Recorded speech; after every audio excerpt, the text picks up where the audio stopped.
Hi hello welcome back to our channel. నిన్నటి ఎపిసోడ్లో ఏం జరిగిందో చూశారు కదా. ఈరోజు ఎపిసోడ్లో ఏం జరుగుతుందో తెలుసుకుందాం.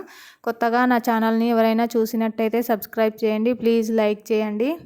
శౌర్య ఆపరేషన్ కోసం డబ్బు ఎవరు కట్టారనే సందేహంలో కార్తీక్, కాశీ ఉంటారు. ఆపరేషన్ ఎలా జరుగుతుందోనని దీప కంగారు పడుతుంది. ఆపరేషన్ పూర్తవుతుంటే కార్తీక్ వెక్కి వెక్కి ఏడుస్తారు. పూర్తిగా ఏం జరిగిందో సీరియల్లోకి వెళ్ళి చూసి తెలుసుకుందాం.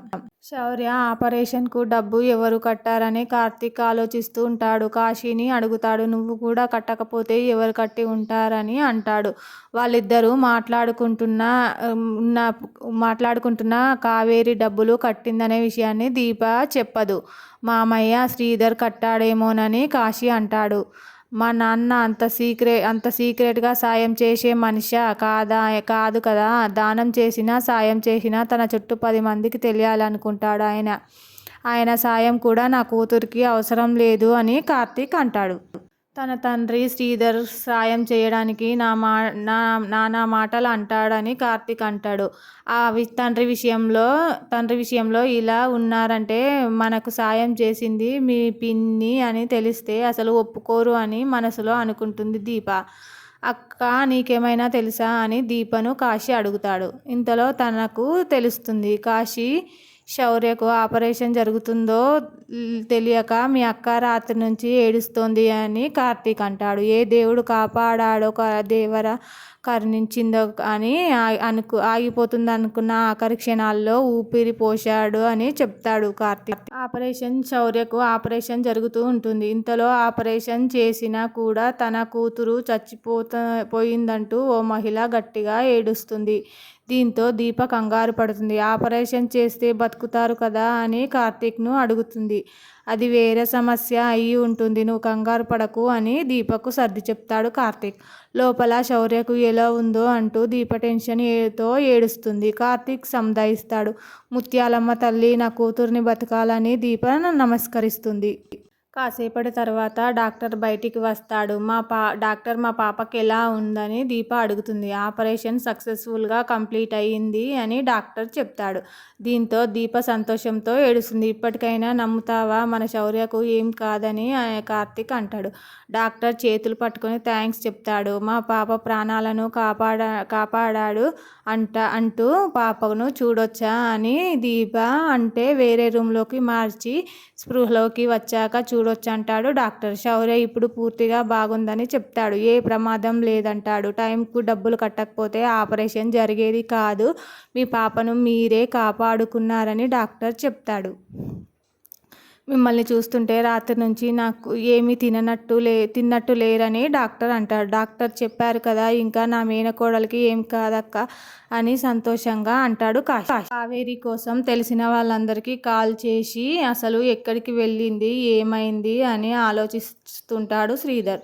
పోలీస్ కంప్లైంట్ ఇవ్వాల్సిందే అని సిద్ధమవుతాడు. ఇంతలో కావేరి ఇంటికి వస్తుంది. బుద్ధి ఉందా లేదా అని అరుస్తాడు. లేదు అని కావేరి అంటుంది. అంటే చెప్పకుండా పోవు కదా అని శ్రీధర్ అంటాడు. ఎక్కడికి వెళ్ళావో తెలియక రోడ్లు పట్టుకొని తిరుగుతున్నానని చెప్తాడు. సంసారం మీద విరక్తితో సన్యాసంలో పోయావేమోనని డౌట్ వచ్చింది అని వెటకారంగా మాట్లాడతాడు శ్రీధర్. ఎక్కడికి వెళ్ళావో చెప్పు అని కావేరిని శ్రీధర్ అడుగుతాడు. ప్రాయశ్చిత్తం చేసుకునేందుకు వెళ్ళానని కావేరి బదులిస్తుంది. శౌర్య ఆపరేషన్కు డబ్బులు ఇచ్చిన సంగతి ఈయనకు తెలియకూడదని మనసులో అనుకుంటుంది. కావేరి సూట్ కేస్ ఏంటి అని శ్రీధర్ అడుగుతాడు. తను పూజ సామాన్లు కొనేందుకు వెళ్ళానని కావేరి అబద్ధం చెప్తుంది. ఫోన్ ఎందుకు చేయలేదని శ్రీధర్ అంటే ఛార్జింగ్ లేదంటూ కవర్ చేస్తుంది. కావేరి చెప్పే మాటలకు సంబంధం లేదే అని మనసులో అనుమానిస్తూ ఉంటాడు శ్రీధర్. నా మీద ఏమైనా డౌట్ ఉందా మీకు అని కావేరి అడుగుతుంది.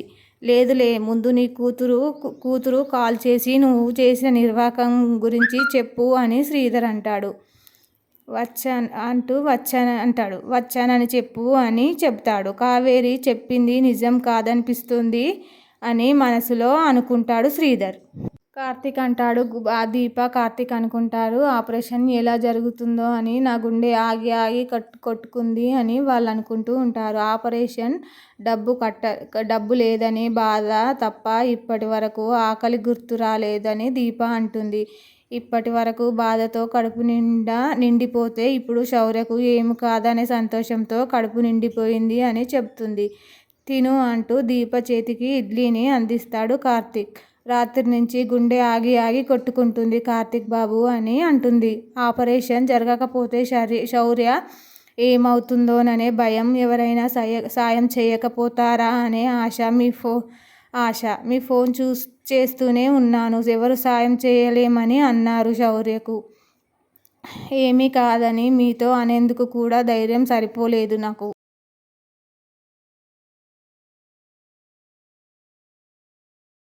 దీప మాట్లాడుతుంటే ఏదో ఆలోచిస్తూ మౌనంగా ఉంటాడు కార్తీక్. మిమ్మల్నే అడిగేది అని దీప అంటుంది. ఇంతలో కార్తీక్ కళ్ళల్లో కన్నీరు తిరుగుతుంటుంది. ఏమైంది కార్తీక్ బాబు, ఆ కన్నీళ్ళేంటి? శౌర్యకి అంతా బాగుందని చెప్పారు కదా అని దీప అడుగుతుంది. ఎంతో ఇష్టమైన తన నాన్న శ్రీధర్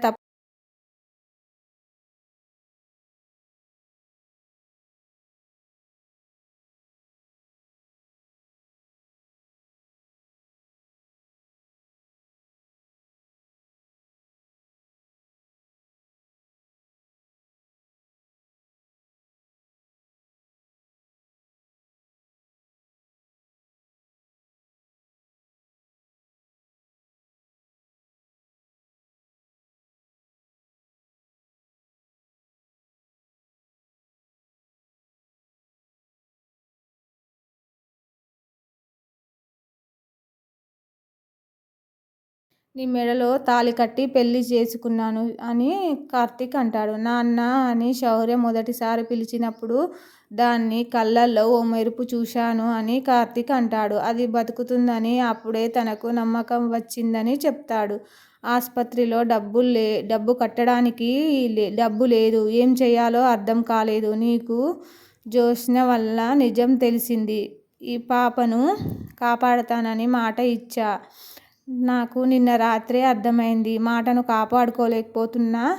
తన దగ్గరికి వెళ్తే శౌర్యతో మనం గడిపే ఆఖరి క్షణాలు ఇవేనేమోనని ఎవరో 4 మనిషి మాటలు చెప్పాడు. కూర్చొని చెప్తున్నట్టు అనిపించింది అని కార్తీక్ ఏడ్చేస్తాడు.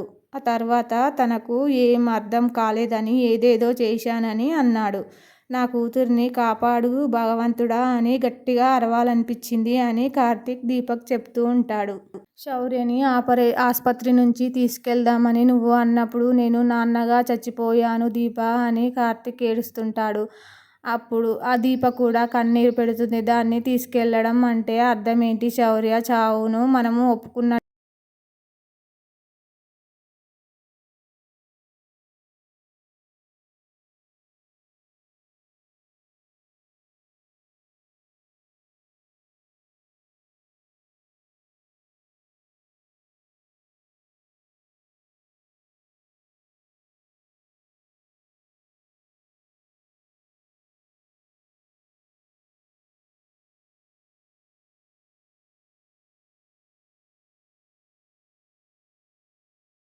మీరు తండ్రిగా ఉండడం శౌర్య అదృష్టం అంటుంది దీప ఓదారుస్తూ. 10 మందికి సాయం చేసిన మీ మంచితనమే శౌర్యను కాపాడిందని అంటుంది. మీలోనే బాధ దాచుకొని ఎంతో నలిగిపోయారో నాకు తెలుసు అని దీప అంటుంది.